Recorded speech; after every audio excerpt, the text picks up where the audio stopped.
Well, my philosophy is very straightforward. First of all, most people are not going to pay attention for very long. The attention spans are this big. Mm-hmm. So I what I call my long story is 90 seconds to 2 minutes. And because even your family is, after 2 minutes, going to go, yeah, okay, like, hey, Jeffro, could you leave me alone? Like, yeah, I get it, So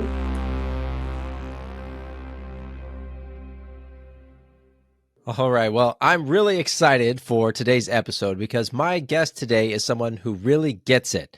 He's passionate about telling stories through video content, and he has experience doing it from all angles, writing scripts, pointing a camera, and producing as well. And you may not know his name, but you've definitely seen his work.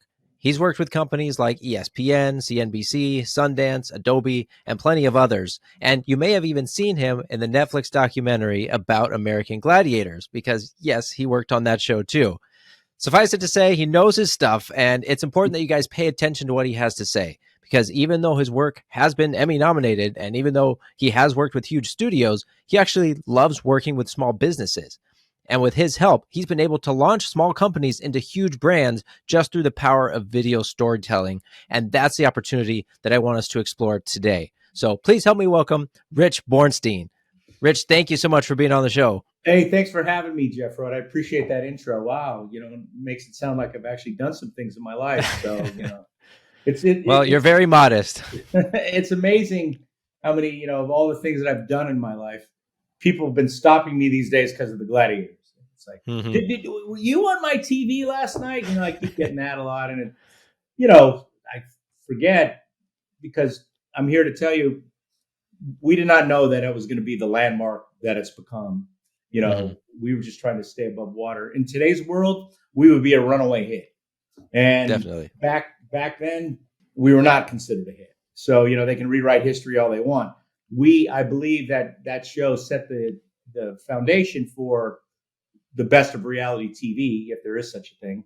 I mean, competition shows that are unscripted, nothing phony, real competition. That's really what the best of reality TV is, in my opinion.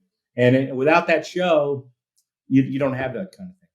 Well, it's great. I watched that show, and seeing that pop up on Netflix, everybody's like, "Oh, what? American Gladiators?" I remember that. I loved it. Yeah, I used to have the real pugil sticks and all that, but I didn't know. I didn't keep any of it because I thought, who cares? Oh, well, live and learn. Yeah. Well, Rich, you have this unique ability to uncover the essence of a brand and kind of create great content that captivates people. So I wanted to start us off by talking about that. What are you looking for when you're trying to distill a brand or company down to its essence? How do you do that? Well, I think, when you're trying to get to that nugget, I call them nuggets, because it's everybody says, well, this is what I do. I do this. I can do this. But there's something that's very fundamentally important to get to before you say, this is what I do. It's who you are.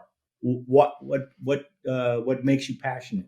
Why you chose that space, your unique set of experiences that created this energy that you decided to start your business. So that's what I try to get at.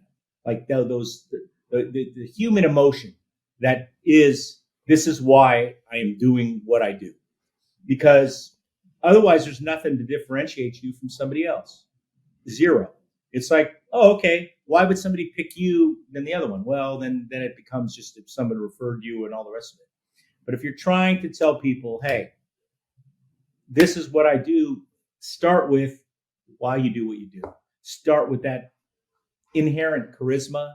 Start with that inherent, when you speak from here, when you speak from the heart, when you talk about your passion, you're far more engaging than you are if you just say, this is what I do. Also, the most important thing, in my view, is to create an emotional connection with your audience. How do you do that? Speak from the heart. Talk from here. And then everything else follows. Yeah, that all makes sense. One question that I had, though, while you're talking is, what about the business owners who don't really know the answer to that question? Maybe they kind of fell into their business, or they inherited it from a parent or something, and they were just trying to, pay the bills or something, and they don't have a good answer. That's where a professional comes in. That's where I come in. And I say this to people all the time. I do not have the ability to look at the camera and say anything that I really like. I hear my own voice, which I don't like the sound of. I hear that, oh God, I didn't say that correctly. So it takes somebody to pull that out of me. Oh, well, this is what you said, Rich. And then I can respond to it.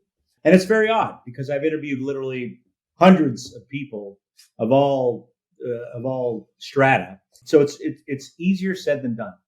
So the people that don't know that, that's really where I come in, because I'm not just a guy that, goes with my camera guy or does it via Zoom. And no, I actually kind of ask the probing questions to say, well, why do you do it? I mean, look, I've never bought nuts.com. We know it was his grandfather's business. Okay.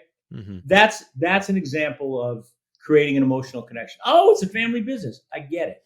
So everybody has those stories. Otherwise, basically, not to date myself, but all you're doing is you're just a listing. That's all you are. If you don't have a personal story and you're in your own business, then I think you have you got a difficult task ahead of you to be successful. So you'd have to do a little bit of digging and figure out if there is some underlying driver. I started my career as a journalist, so part of it, not everybody likes you, when you sit down aside from them. So part of, what I had to do is calm people down, find some common ground, figure out how to get them to relax so they would open up to me and tell me things that they wouldn't say, that they wouldn't ordinarily tell other people. That's part of being a good journalist. Well, I carried that with me, when I went into the other aspects of what I do. First it was PR. Well, PR is the same thing. You got to get to the essence of, like when I'm writing a story, it's how am I positioning it? That's my lead. Well, it's the same thing when you get into PR. How are you positioning, your client, your program, whatever it is that you're doing? Then when I went into marketing, then it became not just the positioning of it, but how I was going to illustrate that. So it wasn't just the words, but then, all of a sudden you have, whether it's video or you have print, those things went into it. And so I realized, hey, that's my passion. That's my passion. That I want to uncover the essence of anybody. And so, where I get tongue-tied, full disclosure here, is when people say, what business do you specialize in? And I just say, I don't have a business that I specialize in, because I can get to the essence of any business. If you give me the opportunity, I can get to the essence of where why you're in business and what it, and try to uncover your secret sauce. My secret sauce is my ability to uncover those nuggets and present them in a way that's captivating and that get people to kind of say, wow, okay, and prick up their ears and pay attention. Right. So you're basically in the people business. You're not even in an industry. That's why you can't answer that question, right? Because you're focusing on the people behind it and drawing that out. So that makes sense. Exactly. That's a great way of putting it. Thank you for cleaning up my language. Yes, I'm in the people that makes business. Sense. It's and like I said, everybody is in business for a reason. Everybody is sitting in the chair. Everybody is offering a product for a reason. Well, darn it, tell that story. It's like tell the story. You can be honest. Yeah, and don't feel like you have to figure it out on your own too. If you're listening to this and you're like, I still don't know, like talk to your friends and family, you read a book, take an assessment. It might take a little time to figure that out and realize, okay, like you'll know when you find it. And then you just got to be a little bit open. If you're usually a reserved person, maybe you start opening up just a little bit to share that story so that you have that emotional connection with people. It's, what, I hate to use this example, but it's kind of like therapy. Every therapist will ask you, tell me about your relationship with your parents or your mother or whatever. And you go, really? Do I have to relive that? But it's the same thing here. It's really is kind of similar. Tell me why you're in business. Tell me what gets you up in the morning, and sustains you and gives you your energy. Tell me where your enthusiasm comes from. Those are essential answers that you need. Because it's not like Field of Dreams, build it and they will come. That is not the way businesses successful businesses are being run today. It's all about that emotional connection. Look, have you ever owned a pair of Bombas socks? I bought some for my wife and my toddler last year. Okay, They got good. the Well, matching pairs. so you're two up on me. I know that they buy one, give one, and they give back to the community. I've never owned a pair of Bomba socks, but that's their emotional connection. Okay, Right. they've given away millions of their product. Again, that's the Tom Shoes model: buy one, give Right. one, and they've created their own branding from that.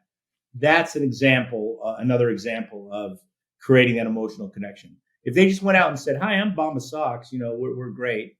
You go, yeah, okay, click. But when they say, we believe in making the world a better place, the world is kind of geared toward. A lot of the world is geared towards that. So, that's just another example of how they differentiated themselves from everybody else. And then people are willing to pay more because they buy into that vision, right? Yeah. I mean, In that there's case, that at least. too. Within reason, we all Yeah. want, especially in today's times, we are expecting to pay a lot, but we don't want to get completely crazy with stuff. Yeah. So let's say, once you've gone through this process and kind of figured out what the essence is, that emotional connection, how do you actually put that into practice to differentiate your business? What sort of content do you create in order to facilitate that connection? Well, my philosophy is very straightforward. First of all, most people are not going to pay attention for very long. The attention spans are this big. Mm-hmm. So what I call my long story is 90 seconds to 2 minutes. And because even your family is, after 2 minutes is going to go, yeah, okay. Like, hey, Jeffro, could you leave me alone? Like, yeah, I get it. So that's the long story. And then I cut that down to a 60 and I cut that down to a 30. Everything has a call to action at the end. 30 seconds is for your email outreach, or if you're on a platform that only allows you that much time. 60 seconds or less is for Instagram, and then the longer ones, if you want to use them, on Facebook, YouTube. I really don't even want to go longer than 2 minutes, then 60 seconds on LinkedIn, but you can put your 2 minute or your 90-second on there. Now you think that, well, that's easy. It's really hard. That's where the challenge comes up. That's where part of my secret sauce is condensing that story in a short period of time and being able to grab the audience out there. That's really the essence of it. Look, we're in a world now where filmmakers think it's okay to tell movies in 3 hours or 3.5 hours, and I'm going, part of the art of telling a story is telling it in a condensed amount of time and still being able to capture people. I mean, books are the same way. You're going to read a 1,500-page book, or if you can condense it down to 300 or 400 pages, that's part of the art of storytelling. And that's why I say I'm a video storyteller. I'm not just a videographer. Just don't bring my camera guy and go, hey, shoot whatever they say, because a lot of people make that mistake. They're on a show, all of a sudden they post a video that's 25 minutes long. I can assure you, nobody's watching your 25-minute video and being motivated to, like, oh, I want to, those people that are watching that, it's once they know you. Yeah, I'm reminded of the Abraham Lincoln quote where he said, "I'm sorry that I wrote you a long letter. I didn't have time to write you a short one." It just That's a takes great a quote. lot. And you don't look that old. So, I didn't realize you were contemporaries of Abraham Lincoln. So that's pretty awesome. No, that is a great quote, because it really does take time. And that's really where the brain power comes in, is to condense your story into something that's short, compact, and yet still compelling. Yeah, and we kind of subconsciously notice this. Somebody's on a talk show, they answer a question in a 5-minute roundabout way. That's not as engaging. Whereas somebody who answers the same question with quick 1 or 2 clear, concise sentences, instantly they have a lot more experience and preparation to be able to give that answer so quickly and concisely. There's no question. I mean, look, one of the things today, people talk in sound bites. That's one of the descriptions we hear. I want to call it a complaint. And one of the greatest people doing that was, I interviewed Jerry Bruckheimer for a movie, Glory Road. Mm-hmm. And he literally cut himself off after, when he made his point, he cut himself off. Like nothing, not an not an extra and, nothing. because his experience told him that if he embellished it at all, they were going to use the embellishment and not what he wanted people to hear. Now that's an extreme, because he's one of the few people in the world that that I've had the pleasure of interviewing that could do that and get away with it and still seem engaging. And he's very engaging. But that's something that's practiced. But we do need to talk concisely. We do need to talk. Can't go 5 minute. We can't go 5 minute answers and figure out that we're going to resonate with anybody. Right. Okay, so that's one aspect of being effective, is keeping it clear and concise. What are some other caveats to making videos with these different types of emotions? Because people are going to have different types of stories that they're telling. Maybe you're trying to be funny, but if you're not Ryan Reynolds, your jokes might fall flat. Or if you're telling a sad story that ends up being inspirational, you have to be careful with that arc, because if you don't do it right, you might just make them feel bad for you rather than looking up to you, or they just think of sadness when they think of your brand. So what do you have to say about that? Okay, well, if you listen to what you asked me, telling a story, the way to get around that is you're telling a story. You're not pitching. And I mean, look, I'm not perfect. I say this to every ex-girlfriend I've ever had. I'm an imperfect human being. So we are not perfect. So we do tend to sell when we should just be telling stories. And so if we can keep that in mind, if we're talking about storytelling and we're not talking about just selling a service or a product or whatever, then I think you're ahead of the game. And that's really where this comes in. And I think where you and I started in our first conversation was the mistake people make is they put the sizzle before the steak. And that is, they say, this is what I do. I do X, Y, Z, and I can do it for this. And it'll cost you X number of dollars. I throw that out the window. This is who I am. That's my first video. This is why I do what I do. This is why I'm passionate. Video number one. Video number two.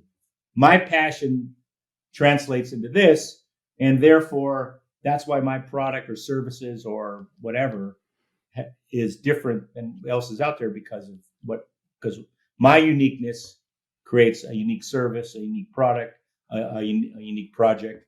That's a whole different way than just talking about the XYZs of what it is that you're doing.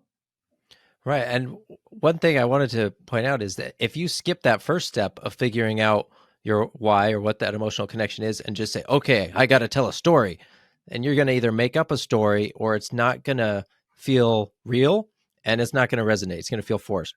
Right. Listen, I go back to my days, in entertainment in the studios. Is it a great Shakespearean movie or is it a great movie based on Shakespeare? I opt for the latter. Who wants to be told it's a great Shakespearean movie except for the scholars out there? Okay, so I'll give you an example. When I was working on Much Ado About Nothing with Kenneth Branagh many years ago, I went to this Shakespearean conference that my professor at UC Santa Barbara set up for me to show the film and then do a Q&A afterwards. So I flew to Atlanta, foremost Shakespeareans in the world, and here I am. And so I show the movie, and they're like, oh, why didn't he have his beer? Why didn't he have this? And they're asking me all this minutia.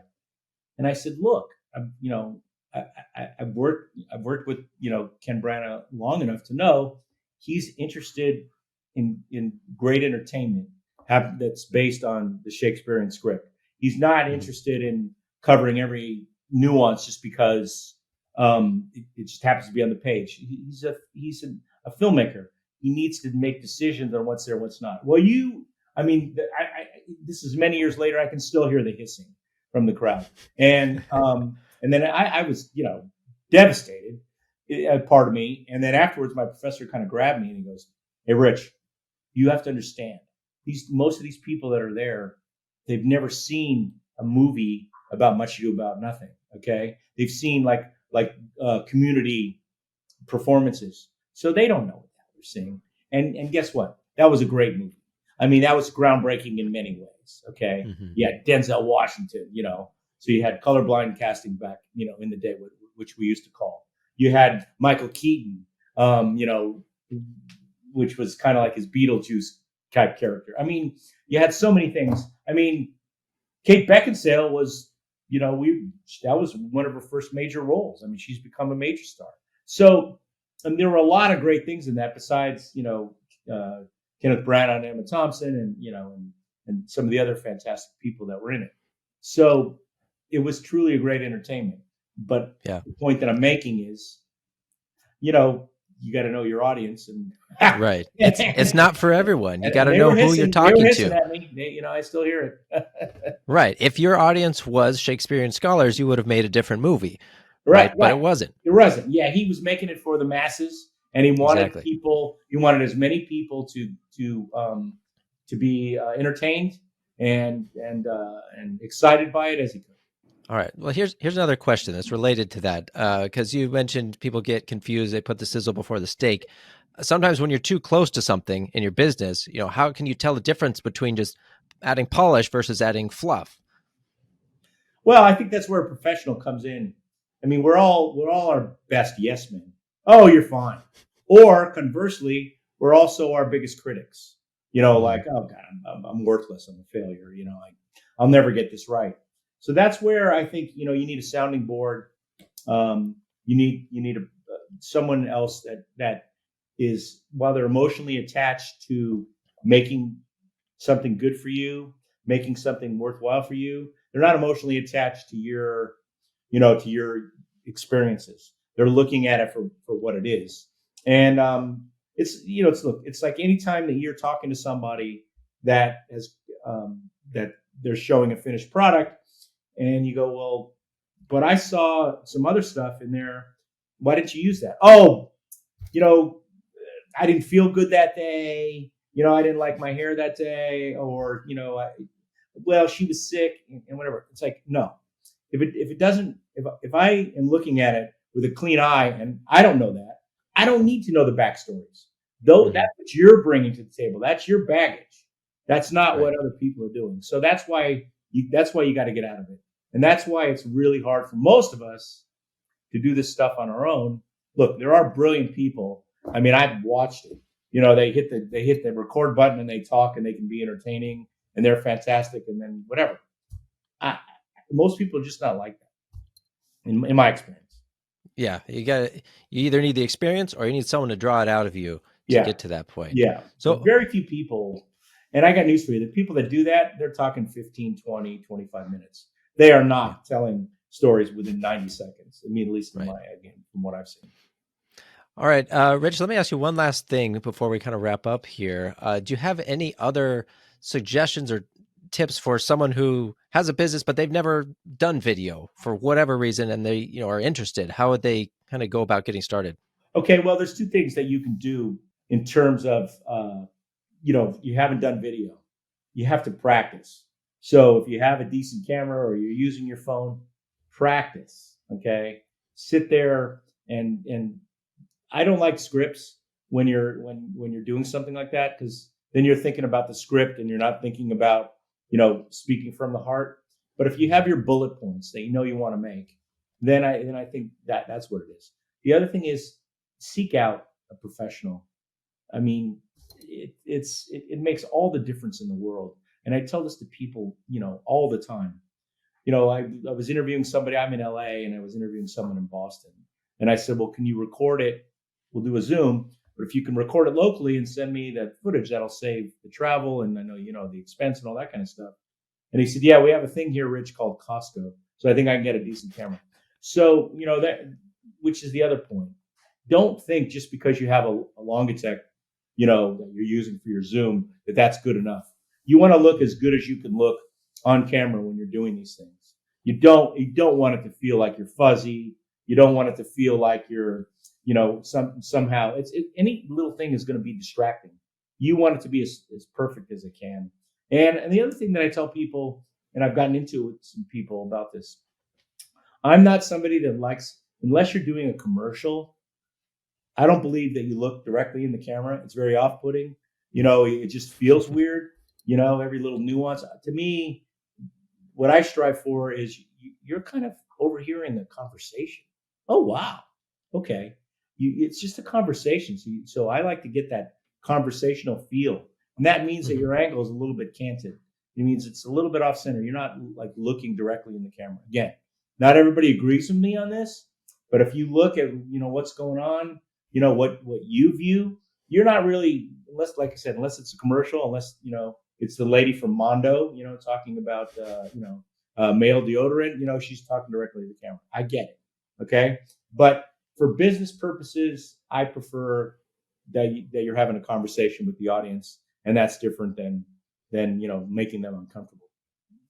Definitely. Well, that all makes sense. Yeah. So thank you for that. This has been really informative, and I hope that people have been taking good notes. For the folks listening who are on a budget, you can definitely take advantage of this information, the tips that Rich has shared today to improve how you tell stories through video to give your business a boost. And if you do have a budget, like Rich said, if you're looking for that right person to hire, go to bornsteinmedia.com, reach out to Rich. And Rich, you have a promotion you wanted to mention as well, correct? Yeah. Thank you. First of all, thanks for having me.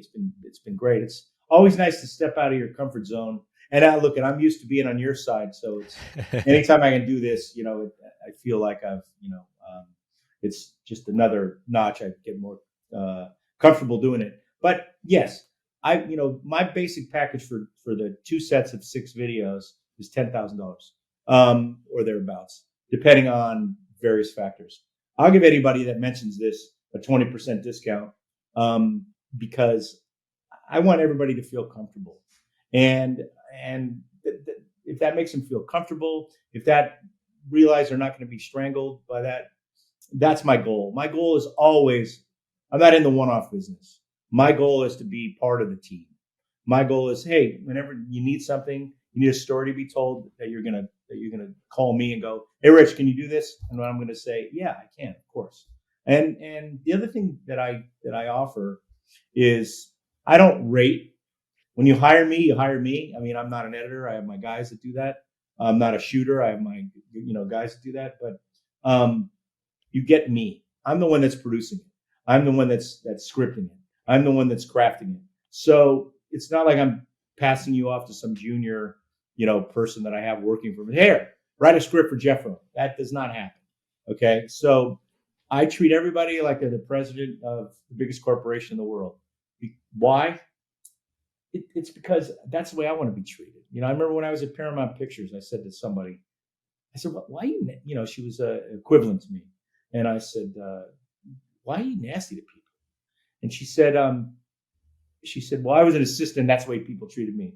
I said, all the more reason why you don't want to carry on that tradition, like, break the pattern. So I said the same thing here.